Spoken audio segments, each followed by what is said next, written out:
Hey guys, this is your girl Carice C, and I am just your not so average, imperfect girl with gifts to share. I want to thank you guys for tuning in today. So I am driving. I'm riding on the road, and I just decided, you know what? It's been a really long time since I have recorded a podcast. There has been a lot of things that have taken place and been transpiring in my life. But I wanted to talk today about roots and about facing your giants. This month, I have experienced several family deaths. And one of the most recent ones it really took a lot out of me. Now, let me explain what I mean when I say it really took a lot out of me.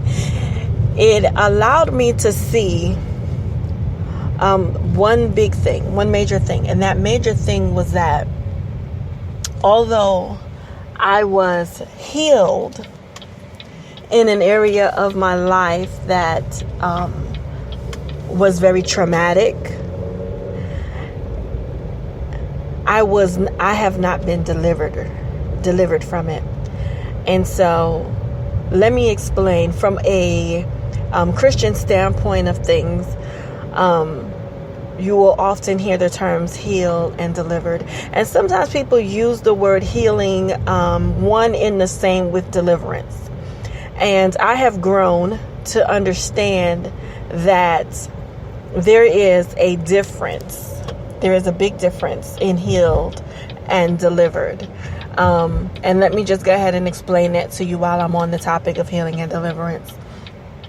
For one, when you are healed or in the process of healing, when you've been healed from something, it does not necessarily mean that you are delivered from it. And the major difference between healing and deliverance is the fact that when you are healed, healing is a process. So it is something that you dealing with, you're overcoming, and most times you are great. Like, you don't have any problems, you don't have any emotional attachments or physical attachments to the situation, whatever the situation may be, at all, as long as you are not face to face with it.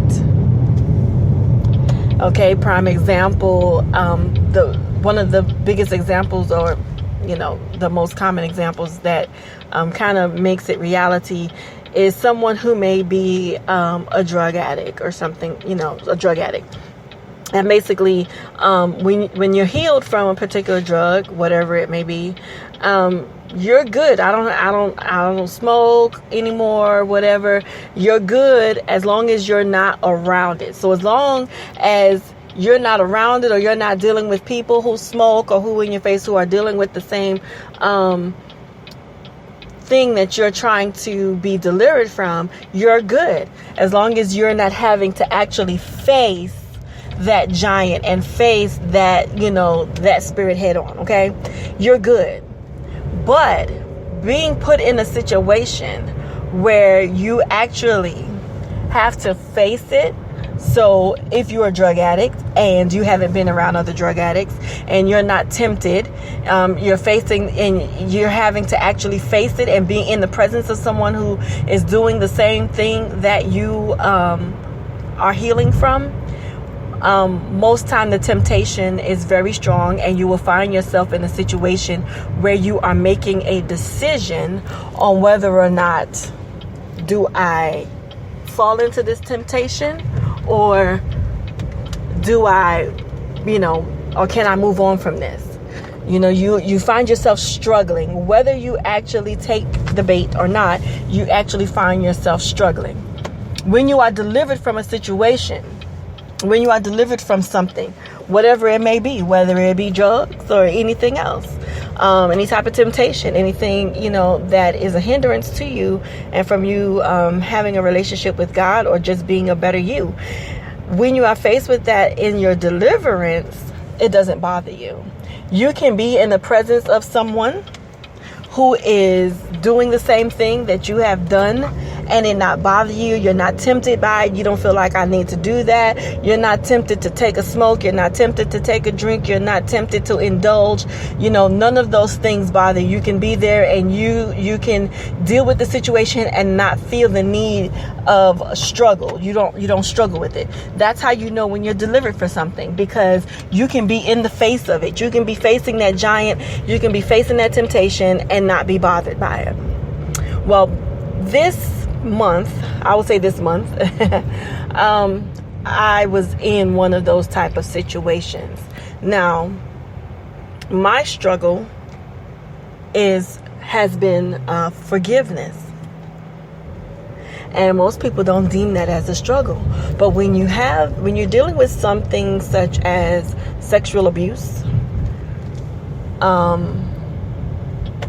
violation of a sort, it is often very difficult to get past that. It's not only just a forgiveness matter, but it's a personal, emotional battle as well. It's a battle of the mind, because with that type of traumatization comes a whole lot of other things. Some of those things include self-esteem, depression, anxiety. It's just so much that comes with that.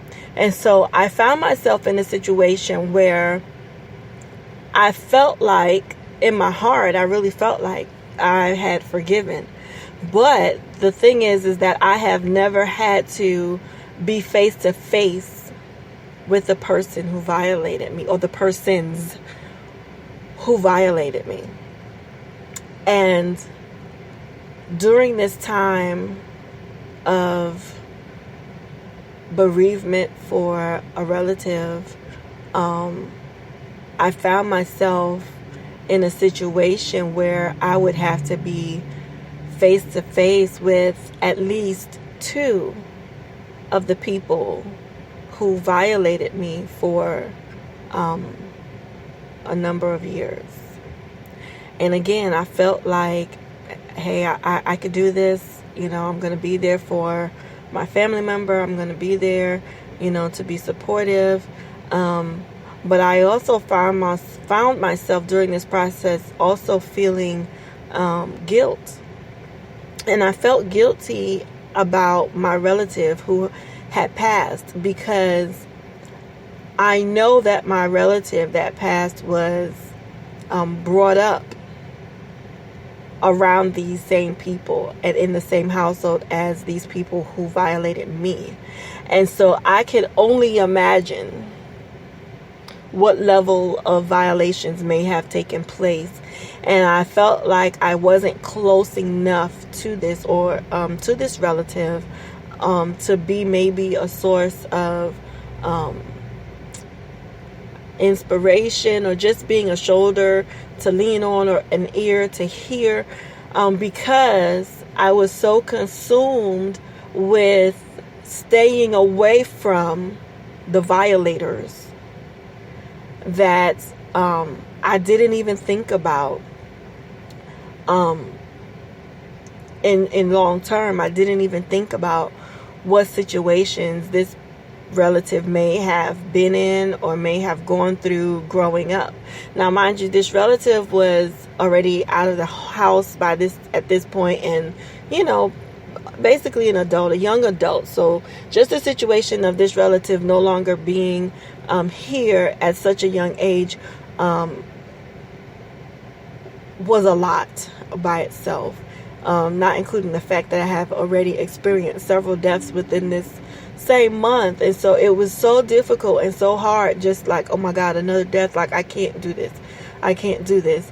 And so on top of just dealing with the grievance and the fact that there's another relative that has passed, I'm also now dealing with guilt for maybe not being there or being, available to this person should they or if they had needed me.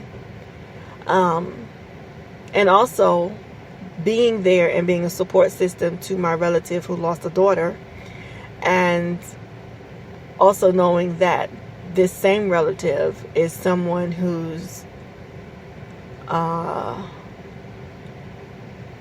whose children, or whose basically the people who violated me. I'm trying to say enough without saying too much.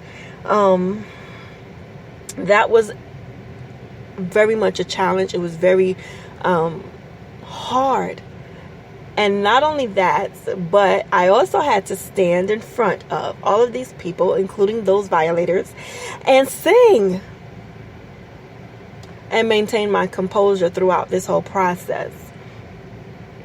I realized during this time, during this whole process, this whole week, pretty much week of events that I was involved with helping and, all of this stuff, I realized that, yes, I am healed from it, but I'm not delivered, because I went through so many emotions.